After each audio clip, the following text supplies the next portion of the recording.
operating system, as you don't need any specific tools, just a very basic text editor and file manager for this. So in our folder, I'm going to create an empty document that I'm going to name as test.html, and I'm going to open it with my Wacom text editor, which might be Notepad or Notepad++ for you, or some IDE if you want to be more advanced. So in order to start, we need to set the doc type HTML at the beginning. No worries, you don't need to remember that. You can find it pretty much everywhere. This is the standard for the HTML5 files, but we are going to cover the very basic tags for beginners.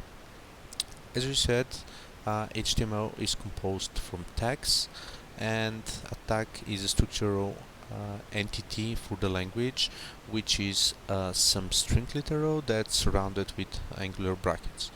The root element of every single HTML document is HTML, and it looks like this. We have an opening tag that has an opening angular bracket, the HTML, which is currently for our core tag, and the closing angular bracket.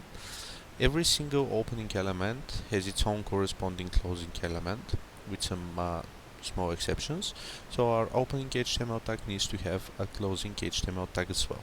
A closing tag looks exactly as the opening tag, but in addition to the opening angular bracket, we also have a slash sign, which means HTML.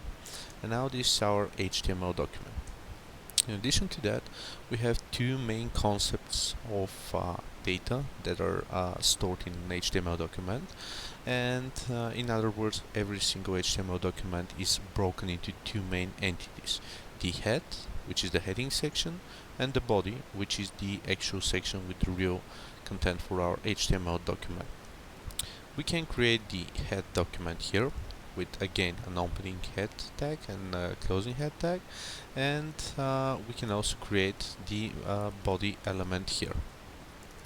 The best practice for development is actually indenting every single element which is inside of another element. As you can see, both head and body are placed inside of the HTML tags, so it makes sense for the data inside to be in.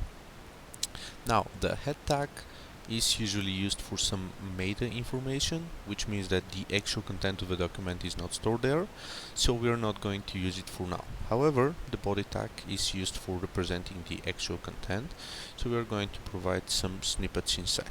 Let's just type in some text, which is going to be: hello, I'm